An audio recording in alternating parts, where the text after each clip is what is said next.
Partaya Pradipodidam Bhagavata Narayanena Swayam Vyasena Kratita Purana Vinam Madhye Mahabharatam Advaitamritavarshini Bhagavati Ashtadashadhyayini Ambhatvam Anusantatam Bhagavad Gita Bhagavatveşini.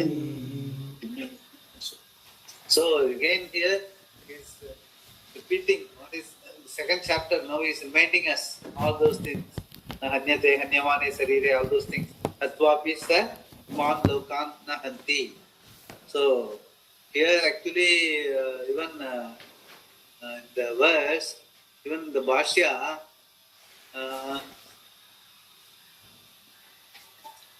see, a person who has this sort of buddhi, na ahankrita buddhi, he doesn't have this, I am a karta, I am a bhokta. He says that is why, no. See, once you have this sort of an understanding, in the earlier sampradaya and all, this was not taught to everyone. You have to do lot of sishrusha, lot of long wait with the guru, and only they were getting all these things.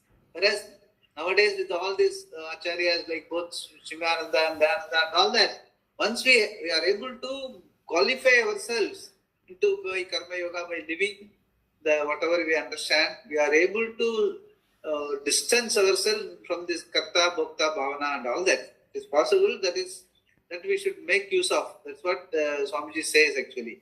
He is generally a bit critical also. Like in the Sampradaya, they are not teaching everyone and all that. But unless you qualify yourself, even if you learn, you may not feel the effect of it. You may learn, but you may not be able to implement in your life. Then you will feel a bit more guilty also. I know, but I am not able to. So those days, that is why they were, they were giving this to only exclusive people who are able to live that life. First you equip yourself to live that life, asangena. This is whatever you do, you don't have that space is already there with you. So you will be able to move within the society also. And actually your life will also be not be interested, indulging and all this. So it will be more of a Vedika, more of a, even in the families you might have seen in the long back, and like your father telling. So even though they are in the family, they were able to exclude themselves from many activities and all that. So they will like Padma Patra Ivam Basa, like they were untouched. They will live like water on a lotus leaf. So once then becomes easy that appreciating that I am neither karta nor a bhokta, even if some hurt is there. Even though here it talks about Tatvapi sa iman lokan nahanti. This is very, like, even if you kill, you are not killing. This is, of course, that is only an extreme example. Generally what happens is we feel hurt, we feel guilty and all that. Once this understanding is there, the guilt and hurt will go out of your life. We will do Yatharthama. Even if some mistake happens, yeah, okay, it has happened, we will do whatever we can to rectify it. We will go and say sorry, we will do some rectification, we can help them, we will help them. But never own up that, see, I have then feel guilty throughout, and even after the person is gone also, you will still feel guilty. Continuously remembering that. You will become a bunch of hurt and guilt. That is inevitable in Vyavahara life, more so in Vyavahara life. So what else? Unless there is a distance that I am not a karta, I am not a bhakta, that distance, if it is not there, you will identify yourself only as a karta bhakta. For that you are understanding that very clearly that your reality is you are the being. That sort of reality has to be there. So that is the objective of this particular this chapter. It concludes, it consolidates all our understanding. So on that direction only the whole thing is being talked about. So you have to necessarily bring back what you have learnt in the second chapter and see the Atma as the Karta, not bound by Karma. That clarity should be there. Then only all this will become be meaningful to you. Let us read that. Swamiji, this guilt and hurt, you say, but then we should, like you said, we have to think that I'm only Deha and so no, it's not a question of thinking. No, it's not a question of thinking. It is not in the question of thinking. It is a question of being. But In the sense, your until reality must be, it is not as a vritti. The vritti has already done its job. By way of understanding, the vritti has done the job and it has gone. Now, what you are there, you are boning up. Your reality is what? Your reality is the being or the ego. This is what you have to decide. Ego is just meant for transaction. It is not, it's a false self. அது வந்து ரொம்ப கிளியரா இருக்கும் மைண்ட்ல. Unless you are able to see ego as a false self. Okay, that when I go somewhere and somebody comes, I say, come in, you make them say, to give something. All these are part of the phenomenal activity. It is not that you are doing. So that much clarity should be there. Whatever you do with your eye sense in terms of transaction is just a phenomenal thing. Whereas I am the being. So even as a person who comes, sometimes you may behave properly, sometimes you may behave improperly. Either way, it doesn't really. If he has come as a guest, you make him sit and do whatever. Even if he behaves improperly, okay, pacify him and all. Don't take everything to heart. He's not shouting at you or he's not hurting. Whatever his problem is, there will be some problem, but he has come. So just do whatever is needed to be done. And then deal with him and okay, appropriately, but never take it to heart. Either the guilt or the hurt part of it. So this sort of a space within has to be there. Then only this will work. All this will work only when that is there. So if you are going to look for solutions, see some guilt and hurt, no. You have to, guilt and hurt is purely part of the phenomenal world. It has nothing to do with I, the being. It is purely, even your ego, mind, senses, emotions, everything is part of the phenomenal world. It has its reality only. The other person also may be feeling hurt or guilt and all that. Both are in the same plane. And you have to deal with it in the same plane. Since you must pacify. Since you got the tool in your hand that you are not, it is not the real you will be able to be more objective than the other person. No, if the other person is, doesn't have the understanding. That is why he is emotional. He behaves as if his eye is totally, consumed by anger or consumed by emotion. So he will behave emotional because he has sold his Atma to the emotion. Because he doesn't understand that there is Atma, that is the reality which is other than the situation. Whereas you know, so you must be able to raise yourself. Then only it works, I tell you. In that sort of a situation, if you are able to raise yourself and be objective about it and do whatever you can, that way, you grow bigger. How to do it, Swamiji? Like how to, like I thought. What this whole thing is all about. The whole thing is understanding, is mananam, is holding up the reality, helps you to be in that space all the time. You have to practice it. Abhyasa, Vairagya, all those things have to be there. You have to keep reading the reality, like which I have always been telling also, that Prajahati yata kaman sarvan prakta manavata. Whatever comes, emotions come, it's all like a movie only. Whereas I am Kutastha, I am like a bright screen. So if you are able to do that, not as maybe it is for some time it is faking and making. Thereafter it becomes real personality. You are able to, and the people around you will see that you are able to be calm and composed, irrespective of whatever is happening. And there are some people who have that natural disposition, but they don't know. Because of the samskara, perhaps they will have a natural disposition, but they will not even analyze how I am able to remain calm in spite of all the situation. You might have seen some very old ladies, in spite of so many upheavals in the family and all, they will remain kutastha, they will do their job and regularly take care of people. All வந்த ஆளு பெரிய controversial இருப்பான் as far as the family is concerned. But the old woman in the family, she will treat him equally. She doesn't know the politics behind. What are you having going through next generation? She will say, okay, come have some breakfast. Come. Nicely she will treat him. Because she doesn't have any. By natural samskara they have it. But they don't know that. Fortunate part of it, they live like that and go away also. Okay, they have done punya karma and all that. They will maybe born again as a human being and then they will get an acharya and get it. But that we should not be waiting for that. We should, now that we know that disposition comes out of that asangatvam, that is the I, the being is what do you call this? A separate, it's a level of reality which is nothing, is not contaminated by what is happening around me. What is happening around me is part of the Vyavahara. And it is a changing reality. So changing reality will change only. Sometimes it will be plus, sometimes it will be minus. Okay, even in our own avatara, previously, before understanding, I will also behave badly. That is why the karma pala is coming back to me now. So, but now you are woken up. So now you just take it, the diksha, all those things you bring to bear upon your personality and deal with it slowly. Let it go out of your system, all your guilt and hurt. That is how you have to. It is a growth, I would say. It's not a challenge, it's a growth. Because every time it is what it shows you the mirror, that your reality is the common composed being I am. That is a growth. That is one sense, if we have this Shraddha, if we have this understanding that I am Akarta and I am Ahabodha, I am Abodha, I am the being, the awareness being is my reality, then if that is Satyam in your understanding, then all this will be what he is trying to say. Let us read.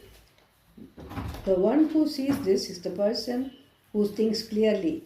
The wise person who sees that even destroying all these people assembled on the battlefield, he does not perform the act of destruction. Hatvapi sa iman lokan na hanti. When he destroys all these people in the battlefield, how can you say he does not destroy?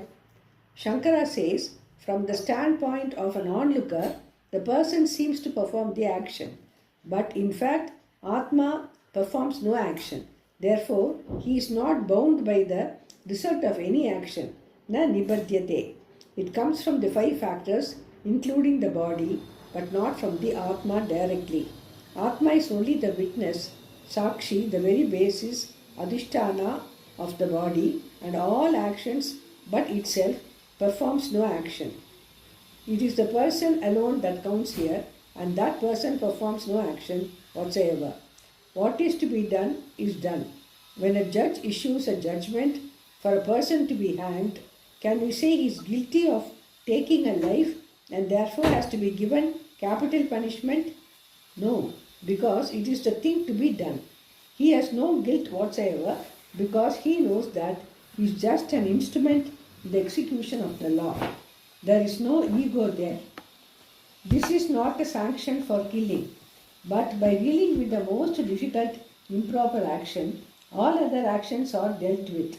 It is called Prathama Malla Nyaya. Yeah, we have discussed this before. Most difficult thing is they take and they apply this reality or the Nyaya. If that is applicable there, then for other small actions and all, it doesn't really matter. You just keep doing things and keep going. If you want to become the heavyweight boxing champion, you only need to defeat the current champion. Similarly, here, by pointing out the action of killing, he has pointed out all other actions. We have seen how can the person who knows this indestructible, eternal, unborn, imperishable, kill anything or cause anything to be killed. Veda vinashinam nityam ya enam ajam avyayam katham sa purusha partha kam ghadiyati hantikam. Yeah, all this has come in the second chapter. 2.21. All these vakyas. And also he does not kill nor is he killed. Nayam hanti na hanyate. 2.19. And this unborn, eternal, ancient one is not killed even when the body is killed. Ajo nityam shashvatoyam puranaha na hanyate hanyamane sharire. Yeah. And then before that part, na jayate na mriyate va kadachit nayam bhutva na bhavito na bhuyaha ajo nitya shashvatoyam puranaha na hanyate hanyamane sharire. All that comes. It's all very dramatic and categorical statement compared to what we have been living all along in our life. We always think that we are gone, but you are neither born nor gone. So practically Bhagavan says, that reality really strikes you, then automatically all these things happen. Of course, simultaneously you won't have a heart to indulge in birthday, death day and all that. It's all just a phenomenon, part of the phenomenon. Either you are born or you are gone. So that should be there. In the sense, okay, Vyavahara purpose, but you must be very clear. Just that is why in those days nobody used to celebrate this date of birth and all that. Everyone on the actually star birthday quietly go to the temple, do some archana and come back. Yes, You don't have to we were brought That's up all. like that only. That's what you should do. That was for a long time. Honestly, I'm telling you. Ever since I leave, till the time I left Trichy and all that, I never know what is birthday, death day, and all that. Just everything. People come, go and do things. And give. Fortunately, the family, my parents also, never gave importance to all these things. Just do your duty and be. Society has changed now. There's a problem.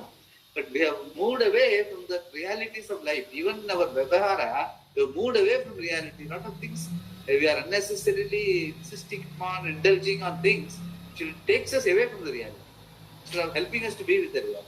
But anyway, can't help it. But that is why the Gita is more relevant today than one generation back. Because today, it is more relevant. All these things should help you to put you back in the right track. You derail, you put you back yourself in the right track and keep going. That's it. Yeah. It is not an object of action, much less subject. In the previous verse, it was said that the one who has not undergone the discipline of learning properly looks upon the self, which is actionless, as the agent, kevalam atmanam kartaram pashyati. That is, kevalaha atma karta iti pashyati. Before that, it was said that there are 5 factors necessary for any action: karana, karta, adhisthana, prana and deva. While the karta, the doer, is Atma, Atma is not the doer. We are not presenting a karta other than the Atma. In fact, we are not presenting anything other than Atma. The karta, being Atma, is nothing but Satchit Ananda, which is completely free from doing. This is not seen unless one removes the ignorance about Atma. Therefore, the person who does not have a clear understanding about the Atma thinks that Atma is the Karta. Shankara raises a pertinent doubt. Even if Atma by itself is not the Karta, why can it not be a Karta along with the other factors? Perhaps the verse means that the one who is not well informed looks upon Atma alone as the agent. Kartaram Atmanam Kevalam Pashyati Durmatihi, not taking into consideration the other 4 factors required for an action. Without them, there is no possibility of karma. Although Atma by itself has no agency, Katritva, in conjunctions with the other 4 factors, it has. Therefore, this does not mean that Atma is a Karta. It is still a Karta, but not by itself. So it's just giving an opposite argument. See, it's trying to tell us, okay, if you want to give an opposite argument, and that also they are denying. He himself, the Christ himself is giving an opposite argument for ourselves. Therefore, this does not mean that Atma is Akarta. It is still a Karta, but not by itself. Kevala Atma is Akarta, but in association with the body, etc., it becomes the Karta. Everyone knows this. Nobody looks upon Atma alone as a Karta. Who thinks that he is independent of the physical body and yet performs an action like walking without the physical body, yet performs an action like walking without the physical body? Nobody commits that mistake. If he does, he is a Durmati. Why not take the verse this way? Listen, what he says is, suppose, okay, I know that I am not the Karta, but when I say I walk, I know very well that I am not walking, I with the body walking. So, that is how it is. So, why do you say that you are mistaken about I? No, I am not mistaken about I. I know I am the Atma, but along with the body I am walking. That is the argument he is giving. And let us see what he says as answer. Yeah. Shankara says that this is not difficult to answer. If Atma in association with the physical body, etc., becomes the Karta, how does Atma establish this association with the physical body, mind and senses? Atma itself does not undergo any change to be able to form an association. It is avikriya. Being pure awareness, it has no part to associate with something. It is Niravayava, without any part. Partless. Partless, Yeah. yeah. How is Partless. pure? Yeah. How is pure awareness going to associate itself with anything? How can something which has attributes like the physical body be associated with another thing which has no part at all? If there are two objects, each having a certain form, association is possible. But when one is absolutely free of attributes, how is it going to associate with the physical body which has the attributes? It is not possible. So this is Kevala, again basically the level of reality. Like what he says is anything in the same level of reality. If you do an action with associating with some other karana and all that, like even that anvil and iron piece no. we have talked about before. There again, anvil and iron piece in the example, being out of the same level of reality, over a period of time, the anvil also develops dents and all that. Even though for argument purpose he say kutastha, anvil is kutta, meaning kutastishtati, it doesn't change. But it also changes, micro changes. By keep on the lathe, the piece at the bottom, continuously banging iron pieces over it, over a period of time it develops a dent. That is why after a long period they remove that lathe from that kutastha anvil and put some other anvil, the forgings and all, we can see that.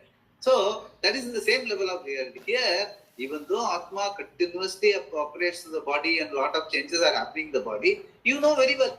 You 100 years, 50 years back, when you said I, the being, and today when you say I, the being, in what way it has changed? Nothing. Because it is niravayavaha. It is not having any parts or it is not having any attributes, like it is changed in time, a change in space and all that. Because you know the being is a being. What has changed is only your body, mind, senses, emotion, reactions, sophistication, and you are showing the reaction. Sometimes you cry, sometimes you laugh. All those things keep changing. But I, the being, if we are looking at it very honestly, I, the small youngster, and I, the old person, really, there is no old age or young age for the I. The being remains the same. That's what he's trying to say. So when there is no real change happened in that I, if you are able to see that I, then how can you have the association? Same level of reality. Somebody is...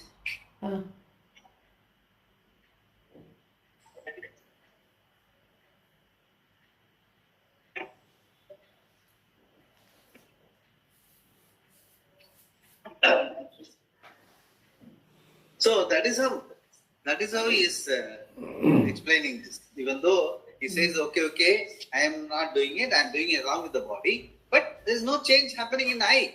So by that, even by extending that law, I think body is I. In my presence only all these things are acting, but nothing really changes in me. So I am not part of the all those karanas that he has explained previously. Also now also he is insisting the same. Yeah. Kevala Atma cannot do any action. Then what is the meaning of the word Kevala? While it can be used in the sense of merely, as it has been taken by the objective, it can also be used in the sense of pure, it alone exists, nothing else. It is by nature free from any modification or attribute. The word Kevala here should be taken in this sense of purity, restating a fact about the self. Therefore, in the previous verse, Kevalam Atmaram Kartaram Pashyati Durmatihi does not mean that Atma alone is seen as the Karta. That is not the meaning, and the next verse confirms it. That the self does not perform any action is very well known in the Shruti, the Gita itself, the Smriti, and it is also reasonable. Gita says Atma is not subject to modification. It is avikriya. Actions are done by the gunas. Gunaireva karmani kriyante. Even though obtaining in the body, Arjuna, Atma does not act and is not touched.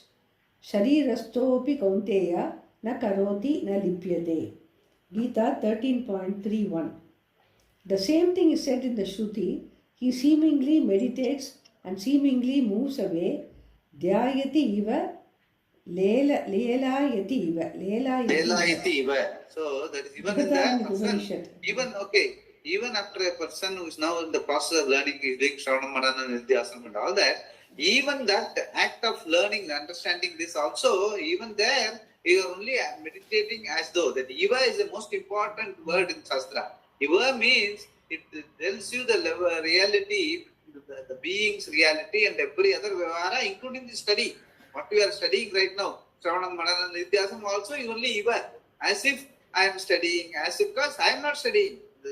The buddhi which has got that ignorance to make it clear, it's studying. So buddhi does the action of studying because buddhi has got the capability of only studying. Studying, understanding, it is a job, it is his role, it's doing, it's a karana. You are not studying, buddhi is studying, but you say I am studying as though, because you are adhishtanam only, everything is happening. So you are the one who blesses. Studying, you are able to observe silence, you are able to dissociate, everything is happening in your Sannidhanam. That is why you are called Sannidhanam. If you are able to understand that I am the Sannidhanam, you won't be looking for Sannidhanam outside. That is where the whole thing is all about. You just can't imagine that I am the Sannidhanam. You just can't own it up. Important. That is where the whole Shastra culminates into. It is not a question of arrogance or something. It is a reality. And of course, once you are able to really own it up, claim that reality, then your vicinity, people will feel blessed. That is where the life becomes fulfilling for you and fulfilling for the people around you.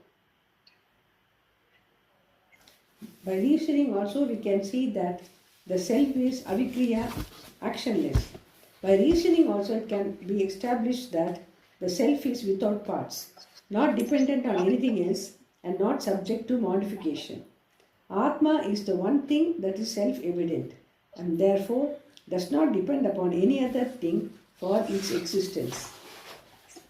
If Atma has parts, they must exist in a locus, and a locus is necessarily an object and therefore anatma. Parts of Atma residing in anatma is untenable and therefore Atma having parts cannot be supported by reasoning.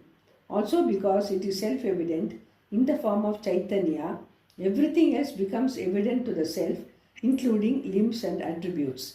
They are not self-evident and therefore not Atma. If you say Atma is subject to modification, how do you know this? There should be another Atma seeing the Atma that is undergoing changes. And if you accept this, we will get into infinite regression, second Atma to see the first and the third to see the second and so on.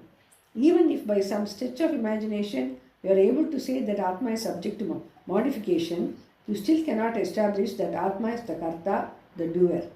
What would be its action? It could only be a change centered on Atma.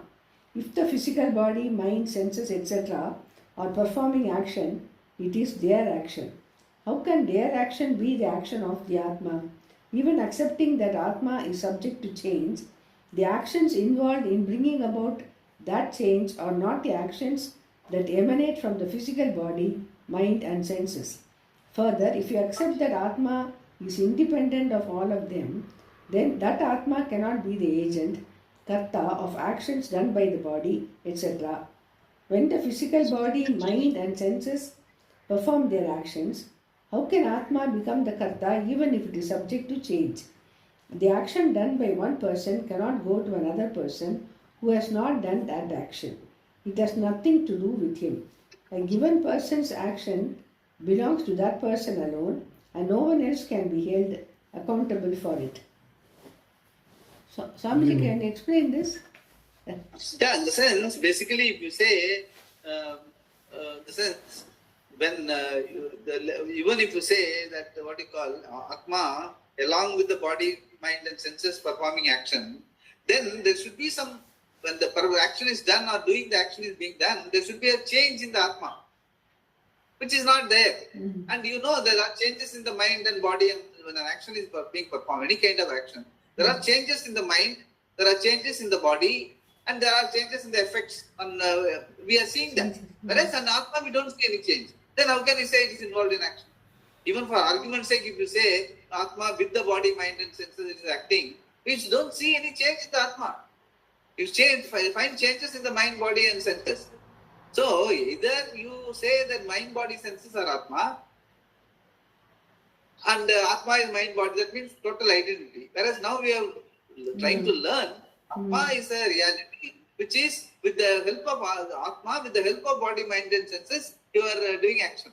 But you find the action, when your action is being done or after it is done, the changes are perceptible only in the mind, body, and senses. There is nothing happening in change in the Atma. Then how can you say the Atma is performing that? So temporarily, even if you assume because of lack of understanding, but once you scrutinize and the action is being done, or after the action is being done, or while the action is being done, you find that Atma does not undergo any change. In the sense, Atma, once you Atma, the basic premise, Atma is a timeless, spaceless, objectless being. And Atma is a available being, the being. Once I am able to be even having a preliminary understanding of that, you find that in any action, any kind of activity in life, the being does not undergo any change. That's what I am trying to say. 150 years before, what you are calling I, and 50 years later, what you are calling I, has not aged. It is not aged. It is still the same I, and all we are saying, and that has not changed. So how can you say whatever changes that are happening in your body, mind, and senses, in your life, and all that is changing? The changes are happening to me. It is not. That is the sense, the level of reality is a very clear thing there. Only of our argument's sake, Bhagavan says, okay, if you have not understood also, if you really examine when the action is being done, or action is after effects or before effect, during the action, you find the changes, where the changes are happening.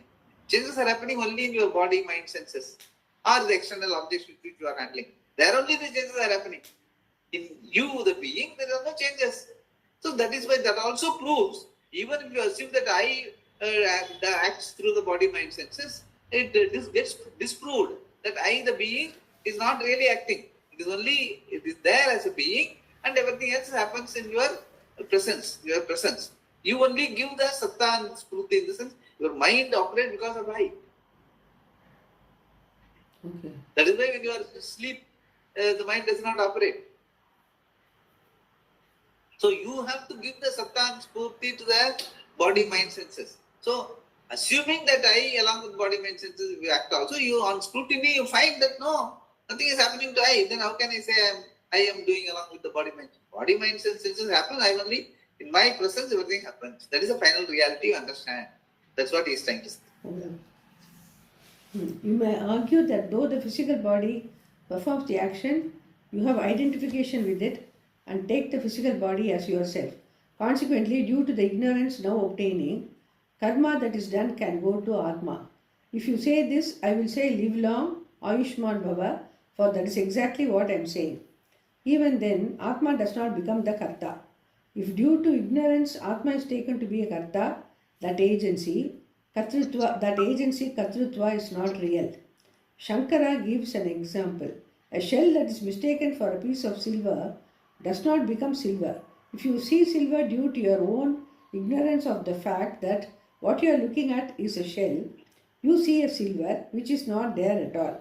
Similarly, if you see an action in Atma due to your ignorance of the actionlessness of Atma, which does not in any way belong to Atma, it is like cloud forms seen as palaces and dust seen in sky by children, not knowing that these things do not belong to the space.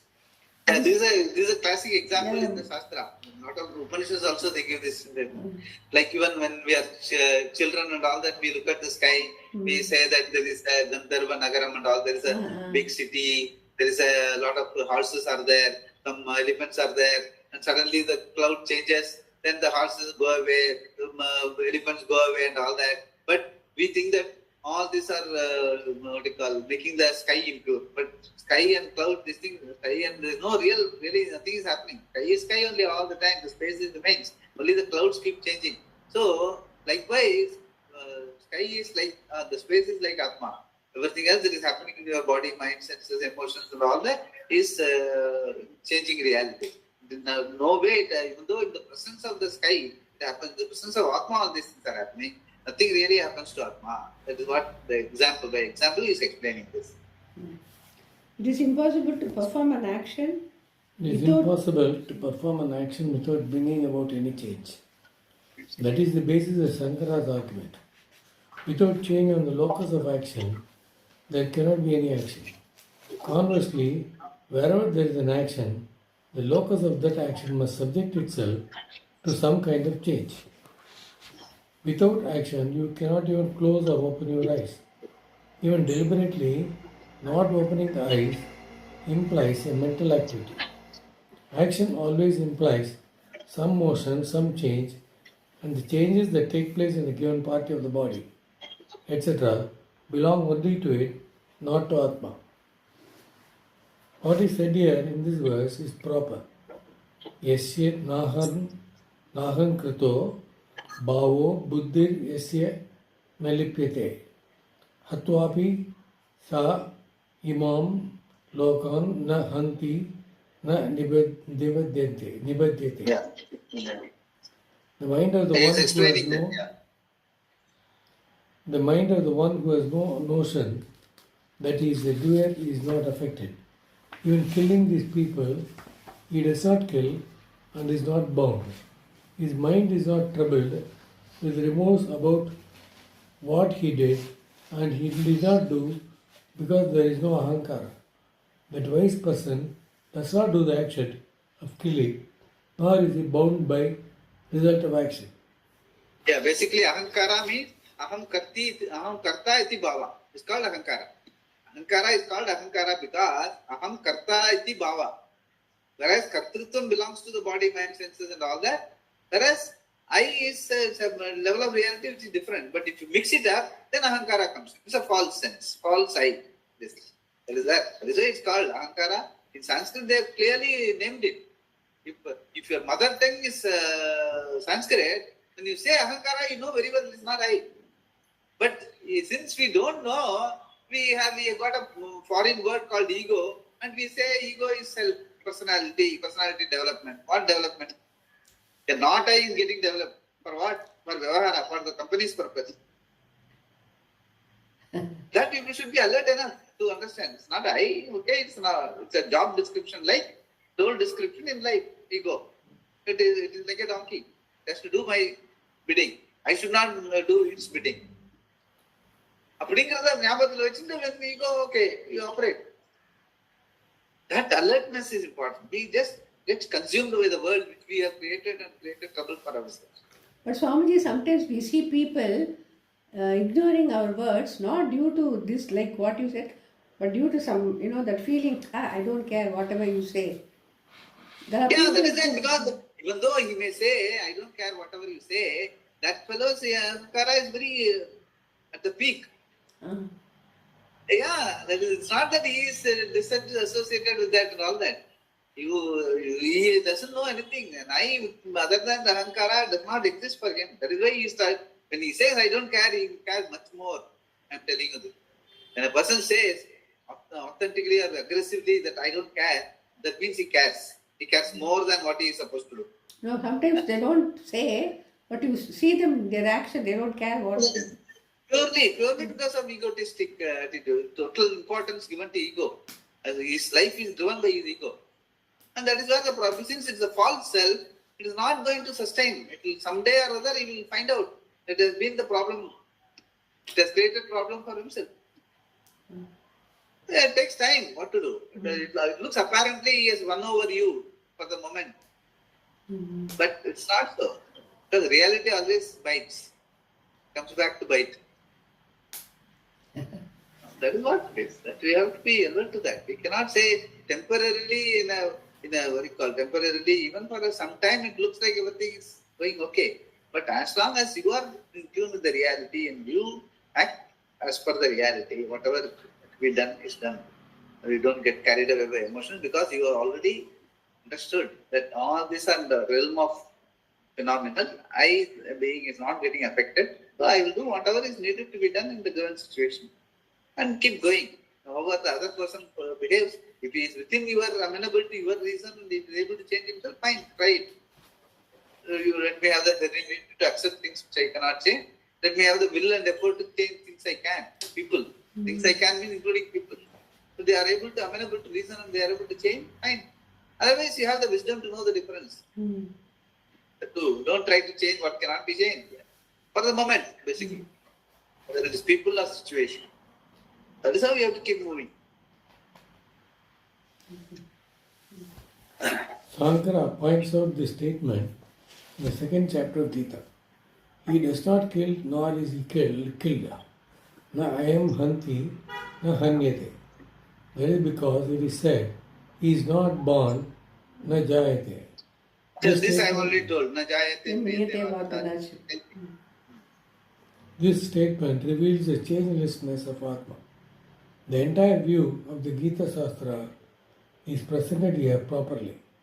Both the one who looks upon the Atma as an object which can be destroyed, and the one who looks upon the Atma as a subject of the action of killing or any other action, do not know the Atma.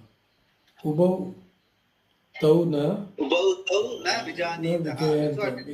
Look at your subject. You are subject to hurt. If you are looking at yourself as an object, you are subject to hurt. If you look at yourself as subject, you are bound to be guilty. So both the guilt and hurt, ubhav tau na vijanita. A person who does not know Atma only has this feeling of, carry this feeling of hurt and guilt. Entire samsara is what? Nothing but hurt and guilt. Either in any situation, either you are hurt or you are guilty. Both are not there for the person who understands. Who doesn't understand, he will have always this, even whether he is a dharmic person, good or bad and all that. Everybody that, he will have this hurt and guilt. If you don't understand, the Atma is neither the subject nor the object. It is changeless. That's what he is trying to say. Sankara points out the statement in the second chapter of Gita. Okay. That you have already started. Yeah. The entire view of Gita Shastra is presented here properly. Both the one who looks upon the Atma as an object which can be destroyed and the one who looks upon the Atma as a subject of the action of killing or any other action do not know the Atma. Ubhav tau na vijanita. Gita 2.19. Atma does not perform the action of Atma does not perform the action of killing or become the object of somebody's act of destruction. You cannot objectify Atma to destroy it. And therefore, Bhagavan went on to say, Nainam Chindanti Shastrani. Shastrani. Shastrani means weapon. Shastrani. Hand. Astra means the weapon which is thrown. Shastrani means the weapon which is in the hand, like axe and all that. You cannot cut Atma with the axe and all that, because it is not an object. Yeah. Weapons cannot destroy it. I cannot objectify you. The Atma, in order to destroy you, nor can you as Atma perform any action. It is not possible that Atma is either the subject or the object of an action. Having made the initial statement, he gave reason why Atma is not subject to death, decay, etc. It was never born, na jayate. There was never a time it was not there, nor having been there, later will not be, na ayam bhatva, Bhutva, bhavita, va na bhuya. Since the Atma does not have a past, present or future, because neither born nor gone. That's what it means. Yeah. This kind of a problem does not exist for Atma because it is not subject to time. It is unborn, it is eternal, ajaha nityam. By giving these statements of reasoning, he tells us that Atma is not subject to modification. It is avikriya. Son?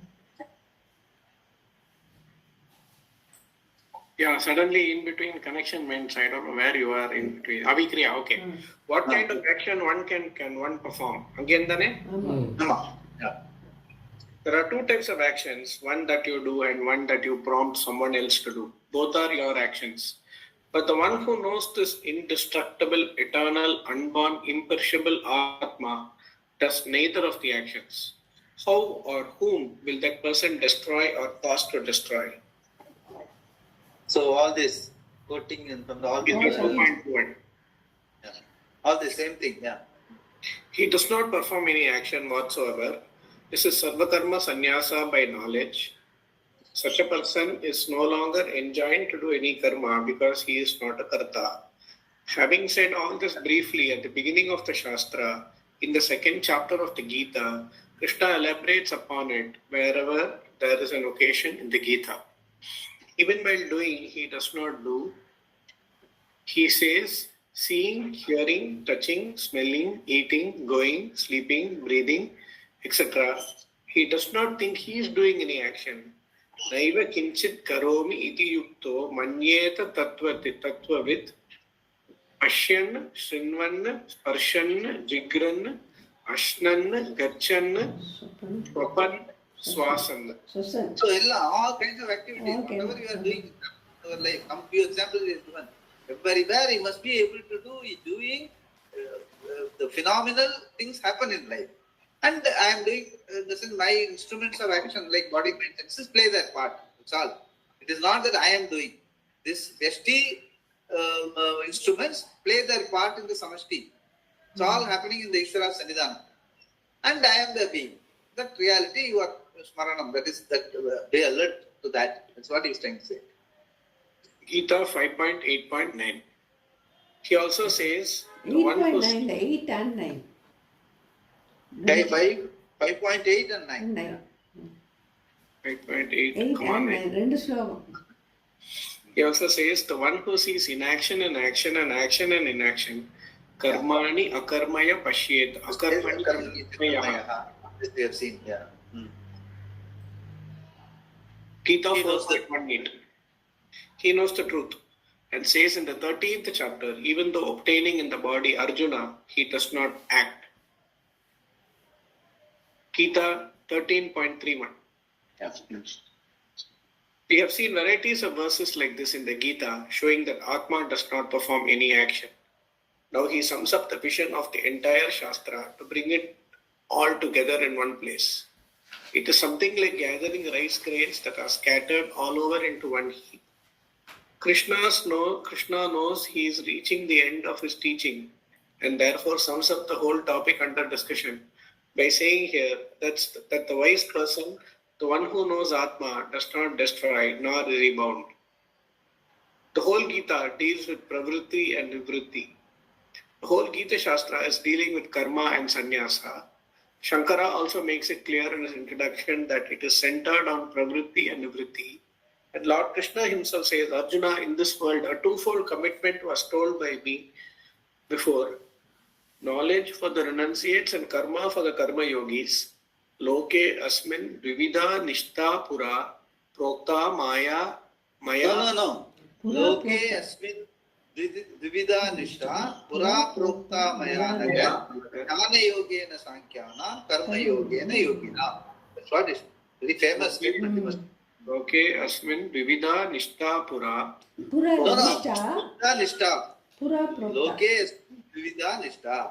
Loke Pura asmin vivida nishta pura prokta maya anaga jnana yogena anaga Naga means anaga.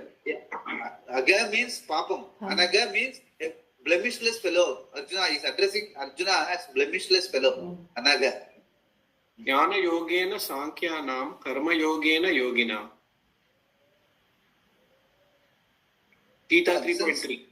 Yeah, he has explained that both pravritti, Two. that is, jnana nishta means nivritti. What you call action, karma yoga means pravritti. So both are pravritti. Actually speaking, at the end of the day, even karma, when you do it as karma yoga, there is no pravritti involved. Just you do whatever is to be done. It's all happening. You are very much alert to that. So you don't navigate upon yourself that I am doing. There will be a little bit of the operating I will be there still. That is why it's called karma yoga. Otherwise it will be called sannyasa. But since you think that you are a karta and still you do whatever is to be done, totally keeping yourself objective, over a period of time slowly that kartrutva bhava will move into akarta. Then automatically it becomes sannyasa. So it's all, in terms of understanding, both are one and the same. Only in the terms of style of life there may be difference. That's what he says. In this chapter, you will see again how clearly the Shastra unfolds what is real sannyasa, what is the lifestyle of sannyasa, and what is karma yoga. The entire Gita revolves around these three topics.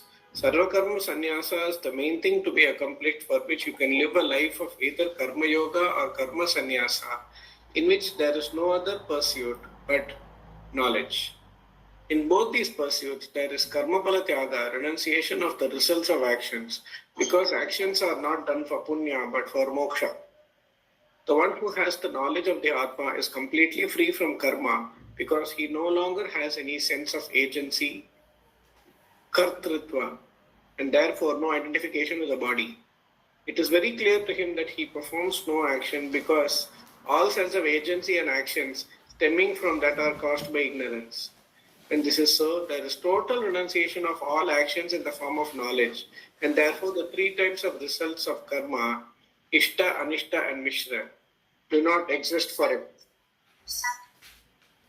Just 5 verses ago, it was said, after that there is a threefold result of karma, desired, undesired, and a mixture of the two, for those who have not renounced their sense of doership, but never for sannyasis. As long as there is an identification with the body and therefore a sense of doership, it is not possible to avoid karma pala. It will stick to you because you are the doer of the action. Shankara himself says here that this is the essence of the meaning of all the Vedas, and that after properly analyzing it, it should be understood by learned people who are capable of discrimination and inquiry. These are those whose mind is rendered subtle and can therefore probe into the subject matter. Wherever there was an occasion for it, the difference between karma, sannyasa and sarva karma sannyasa was shown, keeping in view the entire Shastra as well as reasoning. Reasoning is important as a support for the assimilation of the meaning of the Shastra, because there are other possible interpretations. When the Shastra can be above reason, no doubt, but it cannot be irrational. The whole tradition is presented very clearly here. The Vedic tradition is centered on karma. One does enjoined karmas and kamya karmas in keeping with dharma. When moksha is established as the end to be accomplished, one gives up kamya karma and does enjoined karmas as karma yoga while pursuing knowledge. See, here he says one thing. See, what Shastra says can be above reason, no doubt, but it cannot be irrational. What he means is that the karma kanda, whatever it says, no, you do this, surga kamaha, and all that, there is no way you can refute it. I have done this karma, but whether I am going to surga or not, how do I know? You won't know. So you have to take Shastra as its word. So that is why it can be above reason, meaning it cannot be reasoned out. Whether I am really going to surga or not, we don't know really. Nobody has gone and come back and told us. So it can be above reason. But there are situations where when you study something and you understand, that is Nishtaphalam is there, that is rational. So whatever is told by the Shastra, Samshanat Shastram, that is why there are two things. One is called Shashanat Shastram, another is called Samshanat Shastram. Samshanat Shastram is understanding. Shashanat Shastram is doing. Whatever doing by whatever Shastra tells, the phalam is going to come later. So you cannot still dispute it because you can't verify. Whereas understanding you can see here and now. If you are able to understand it, the Shastra has proved itself. So it is very rational. There, if you are not able to understand, if you find that understanding there is something error, you will know also, no, this is not correct. Then you will study again or you will ask questions and get your understanding clear. So there it is prayojanam, direct, here and now. Understanding is prayojanam, drishtapadam, whereas all other karma is adhishtapadam, it comes later, which you cannot be verified, but still you have to have Shraddha and the Shastra, they have to accept it and do. You are really interested in Swarga, okay, I am interested in Swarga, I want to do Agnihotra, keep doing. You cannot question it. Because there is no way you can find out whether you are going to Swarga or not. Those are the things. That is why he says it can be above reason, but it cannot be irrational. That is what it confirms. Yeah. When you understand the Shastram, Swamiji, you just now said, it was not clear to me. Once you Samshanat Shastram, Shashanat Shastram, you understand why it is said. Why it is said? No, Shashanat Shastram is a vidhi, karma vidhis. We say normally we say ritual, this I do. Even whether it is smarta karma or srauta karma. Either way, whatever is told in the Shastra, as per that you do. With It's all the Shraddha. Okay. And you assume that it will happen. Whatever is, if I do it with Shraddha, whatever results I am supposed to get, I will get. You have the Shraddha and keep doing. There again you cannot question because it's not verified. Okay. That Shastra is also valid. And the Samshana Shastra is valid. It's understanding, you will understand. If you don't understand, you will question. And you will get clarification. So there again the Palam, the Rishta Palam will be there right now. Or if the person is not able to explain, then it is not part of the Shastra. Then the texture is not clear. There again you will easily find out. No, it's not. I'm not able to understand it. Logically, you are not able to explain to me. Yeah. So the Shruti Shastra, you have to verify it by reasoning. That is why in our culture, Shastra can be questioned for understanding. It is not available in other cultures or other religions. There they don't allow any questions. But That you're is not where the able- problem is. But thing is, when people question, you're not able to explain. You're not able to give suitable answer. That is what explain. That is why you have to go to the Sotriyam Brahmanisham, person who has understanding at the same time is able to explain what he has understood to other person. Then only communication is complete. That is why Acharya. That is why you cannot do self-reading. Self-study, self-styling doesn't work here. The other person who has understood is able to live by that, must be able to explain to you and communicate. He must have the language, he must have the background. He must have got it from his Acharya. That is why Buddhim cha Saradim Buddhi. That is why important that from Krishna, from the Dakshinamurti, through the right kind of teaching, it has to come through the Acharyas, percolate to the next generation, next generation, next generation. That is why it is what is unique about that the whole teaching, which is not available. There was a Buddha, there was a Christ, there were so many inspirational people in the West also, but they didn't have the teaching, communication. So they were not able to carry it to the next generation. So it fizzled out. There were some inspirational people in the West also, pockets of inspiration, that's all. They just quote him. But whatever he understood, others are not able to understand in that culture. So they say there is no. That is why they are looking for somebody else. That is where the teaching methodology is very important. Must be able to communicate to the other person. And of course, that's why they say other person also, the person who is learning also has to be qualified, must be mature enough. And that the teacher also should be able to explain where is the problem. Whatever I have written in that article, that whatever talk I have given also, you can see that. See the unconscious, in spite of understanding because of the childhood problem and all that Kashaya, what the Vasana and all they talk about, they are not able to get over it. How to get over it, he has to explain. You have to go to a therapist, go to the therapist. You must be able to ensure that your childhood problems does not interfere with your current understanding. They will say, even prayer, good. With prayer, you become that. All that, everything is part of that teaching. That is like the sadhana, chatushtaya, sampatti, all those things. The teacher will supposed to tell where exactly the problem is. And slowly win out and make your own self effort to qualify yourself. Like, that's why all these things, in Gita also, what the Amanitvam, Madantitvam, all those are qualifications. You must be able to grow above expecting respect from others. Or from that it starts. Then only you will have that alert mind.